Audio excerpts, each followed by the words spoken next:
ከውሻና ከድመት ጋር የሚደረጉ ንክኪዎች የሚያመጡትን የበሽታ አይነት ከዚህ ቪዲዮ በኋላ ፖስትላችኋለሁ። ጅማ ዩኒቨርሲቲ ነው የለቀቀው። እቺ ልጅ ሄቨን መለሰ ትባላለች። የውሻ፣ የድመት፣ የዘንዶ፣ የፈረስ፣ የአህያና የዱርና የቤት እንስሳ መብት ተከራካሪ ነኝ ነው የምትለው። እሰየው፣ ጥሩ ነው።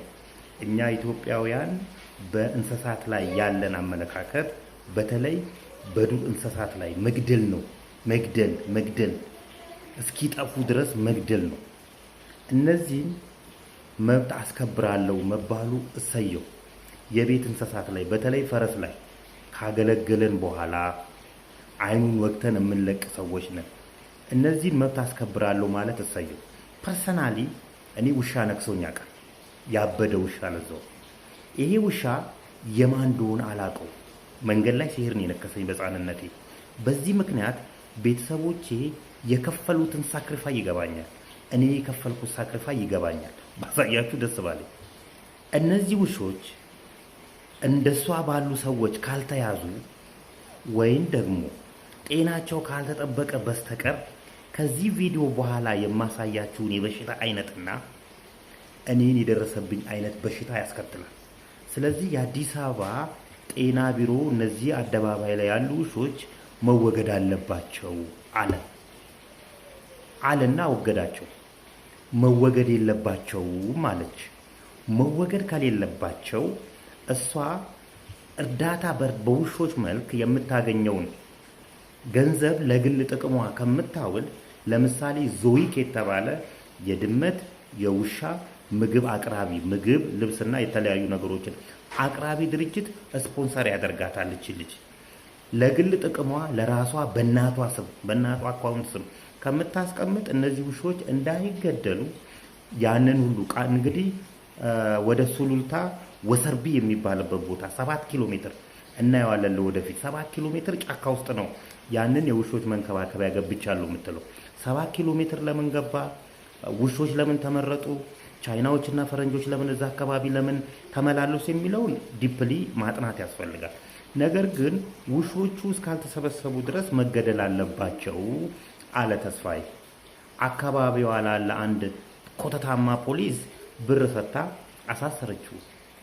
ይሄ ነው ጫና እምላችሁላችሁ።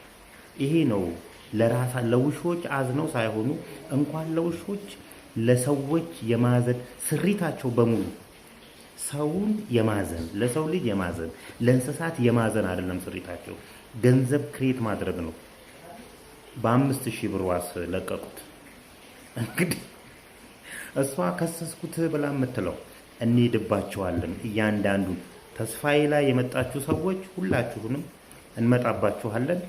አሁን ውሻና ድመት ንክኪ የሚያመጣውን በሽታ ከይቅርታ ጋር እንድትመለከቱልኝ ይሁን። እዚህ ጋር የምታዩት ከሳምባ ላይ በኦፕሬሽን የወጣ የፈነዳ የውሻ አሜባ ነው። እኔ ዶክተር ወርቅነህ ነኝ ከጅማ። ታካሚያችን የ25 ዓመት ወጣት ሲሆን በተደጋጋሚ ለሳምባ ምች መድኃኒት ሲወስድ ነበር። ምክንያቱም ሳል፣ የደረት ህመምና አልፎ አልፎ የሚመጣ ትኩሳት ስለነበረው ነው። ከቅርብ ጊዜ ወዲህ ግን ደም የቀላቀለ የማይቋረጥ አክታ፣ ሳልና ከፍተኛ የትንፋሽ ማጠር ስለነበረው ወደኛ ተላከ። ባደረግንለት ምርመራም የፈነዳ የቀኝ ሳምባ የውሻ አሜባ መሆኑን አረጋገጥን። ይህ በሽታ ከውሻና ድመት ጋር ባለን ንክኪ የሚመጣ ሲሆን በጊዜ ካልታከመ እንደዚህ አይነት ችግር ሊያመጣብን ይችላል። አንዳንድ ጊዜ የፈነዳ ከረጢት፣ የአየር ቱቦ መዝጋትና እንዲሁም ከፍተኛ መድማትን ሊያመጣ ይችላል። ለታካሚያችንም የተሳካ ኦፕሬሽን አድርገን ከረጢቱን አውጥተን የተከፈቱ የአየር ቱቦዎችን ጠግነንለታል። አሁን ጥሩ ሁኔታ ላይ ይገኛል። ሰላም፣ እንዴት ናችሁ? እንግዲህ በእኔና በተስፋዬ መሀል ክስ እንደነበረ ታውቃላችሁ። የዛኔ የስም ማጥፋት ዘመቻው ሲደረግብኝ በሱና በሌላ ጓደኛ ላይ ክስ እንደመሰረትኩ አሳውቄ ነበር። ነገር ግን በዚህ ሰዓት የተያዘው ተስፋዬ ብቻ እንደሆነ ታውቃላችሁ። ሰው የኔና የሱ ችሎት ዛሬ ነበረ። ያው እንግዲህ በነበረው የክርክር ሂደት እናቱን የሚያስታምም ሰው በመሆኑና እናቱ የዲያላሲስ ታካሚ በመሆናቸው ገንዘብ ዋስትና ሲይዞ በዋስ ሆኖ ኬዙን በውጭ እንዲከታተል ተፈቅዶለታል ማለት ነው። ስለዚህ አሁንም የህግ ሂደቱ የሚቀጥል ይሆናል እስከ መጨረሻው። ከዚህ በኋላ ማሳወቅ የምፈልገው ነገር ምንም አይነት ከዚህ በፊት ብዙ ነገር አድርጋችሁ በውስጥ በሰው በኩል አስነግሬ በእኔና በእናንተ መሀል በምናውቃቸው ሰዎች አማላጅነት የተውኳችሁ ብዙ ሰዎች እንዳላችሁ ታውቃላችሁ። ከዚህ በኋላ ግን እኔ እዚህ ጋር እየለፋው እድሜ ሴትነቴን ብዙ ነገር ነው ኢንቨስት ያደረኩት እዚህ ነገር ላይ ለራሴ ሳደል ሰው ይሄን ሁላ ነገር እያደረኩ ከዚህ በኋላ ለሚመጣብኝ ነገር ግን በማንኛችሁም ከዚህ በኋላ ስሜን ጠርታችሁ ቪዲዮ በመሰሩ የሐሰተኛ እውነተኛ መረጃ ሳይኖራችሁ ስሜን ስራዬን በመታጠለሹ ሰዎች ላይ ምንም አይነት ትዕግስት እንደማይኖረኝና ከዚህ በኋላ ያልተያዙትም እስኪያዙ ድረስ ነው። ያልተያዙ ሰዎች አሉ። ከዚህ በኋላም ስሜን ጠርታችሁ ፎቶዬን ለጥፋችሁ ቪዲዮ ከዚህ በኋላ በሚሰሩ ሰዎች ላይ ተመሳሳይ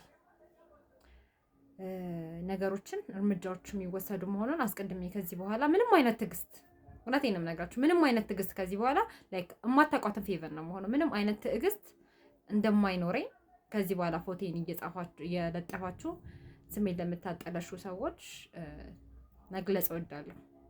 አልደረስኩባችሁም፣ አትድረሱብኝ። ትክክለኛ መረጃ ካላችሁ ይዛችሁ ለህዝብ ነው። እሱ እንግዲህ መረጃ ስለሌለው ነው የታሰረው። ስለዚህ በወሬና ባሉባልታ ከዚህ በኋላ ከማንም ሰው ጋር በድርድር ተው እንደዚህ ተው እያልኩ የማውቃችሁ ሰዎች መቀጠለው ነገር እንደማይኖር ለማሳወቅ እወዳለሁ። ቴንኪዩ። ያው ማብራት ስለጠፋ ነው፣ ትግላችን ይቀጥላል ነው የምላችሁ። ይሄንም ሼር፣ ኮፒ ሊንክ፣ ሪፖስት እያደረጋችሁ አድርሱልኝ። ፌቨን የምትባይ ልጅ አንቺ እኮ እኛ ያለሽ ግልጽና ግልጽ ነው። በውሻ ገንዘብ ተሰበስቢያለሽ። አሁንም ዛሬም ነገም ተሰበስቢያለሽ።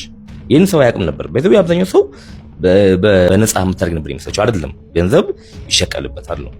እሱ ብቻ አይደለም። በሴንቲናል ሚዲያ ላይ ቀርበሽ ያዘገብሽው ነገር እኮ ኢትዮጵያን እንደ ሀገር የሚያሳዝን ነው። እውነቱን ነገር ከተባለ ለውሻ ያለን አመለካከት በቃ የወረደ አርተሽ ነው ያወራሽው ነው። አይደለም። ያው በእኛ ሀገር ኢኮኖሚ ኑሮ ሁኔታ አንፃር ሰዎች እንኳን እንስሳት አይደለም ሰዎች ይወድቃሉ ይነሳሉ። ገባሽ? አንቺ ግን እዛ ላይ ያደረግሽው ነገር ከትውልድ ትውልድ ሲዋለድ የመጣ አድርገሽ ነው። ኖ እኛ ለእንስሳት ትልቅ ክብር አለን። እንስሳ ውሻ የሚብሉ ያሉበት አገር እንኳን እንዳንቺ አገራቸውን አሳልፈው አልሰጡም። ገባሽ አይደለ? አንቺ አሁንም ቢሆን ከእናትሽ ጋር ኢዞክ የሚባል የውሻ ምግብ አምራችና የተለያዩ ቁሳቁስ ቀበቶ ምናምን የሚመሳሰሉ ነገሮች የሚያመርት ድርጅት ስፖንሰር ያደርግሻል። ገባሽ? እንደዚህ ነገሮችን አሳውቂ፣ እየወጣሽ ገንዘብ እንደምትገኝበት አሳውቂ። ግን ውሾቹ ደግሞ የተንከባከብሽ አይደለም። አሁን ዛሬም ነገ አንቺ የት ነው ያለሽ? ገጠር ዛፍ ሱሉልታ ማይታወቅበት ጫካ ውስጥ ገብተሽ ነው። ለማየትም የሚከብድ ነው። ገባሽ? ለማየትም የሚከብድ ነው። እዛ የሚመጡ ሰዎች አሉ። ለምን እንደሚመጡ እናጣራለን። በዛ ላይ አንቺ የቀረሽበት ሴንቲናል የሚባለው ሚዲያ ሀገራችን ባህል ጋር የሚጻረር ነገሮችን ያው ታውቃላችሁ። ይሄን ስላችሁ የእርስ በርስ እንትን የሚሉትን ነው የሚያቀነቅን ሚዲያ ነው እናውቃለን። ስለዚህ መንግስትም የውሻ በሽታን ለመከላከል እንዳንቺ አይነቱ ሰዎች ውሾቹን መጠበቅ ሲገባችሁ ስላልጠበቃችሁ ስላልሰበሰባችሁ በሽታ እንዳይተላለፍ ወሰደው የሚደነቅ እርምጃ ፖለቲካዊ ይዘት ለማሰጠት ላይ ታይስቲ ነበር። ይሄን ደግሜ ነው የምነግርሽ ፌቨን። እና አሁንም ቢሆን ዛቻና ማስፈራሪያ አታምጪ፣ ምንም አታመጪ። ገንዘብ እያገኘሽበት ነው። ሌሎቻችሁም የስራ ዕድል ያጣችሁ ሰዎች ውሻ መንከባከብ ቢጀምሩ ነጮቹ ምንድነው የሚያስቡት? እዚኛ ጥቁሮቹ እርስ በርስ ምናምን ስለምንጠላ ምናምን የእርስ በርስ ጥቁሮች አለ ስለሚባል ለእንስሳት ጭካኔ የተሞላን እንስሳት መንከባከብ ማንችል እንደ አውረርቱ ነው የሚሆነው። ገባችሁ? እና ይሄንን ገጽታችንን ነው አንቺ ለዓለም እየሽ ያለ የሌለ ገጽታችንን ነው እየሰጠሽ ያለሽው። እና እንደ ሀገር እናዝናለን እኛ እንደዚህ አይነት አመለካከት የለንም። ገባሽ አይደለ? እና ይቀጥላል ነው የምልሽ እኔና አንቺ ጉዳይ። አመሰግናለሁ።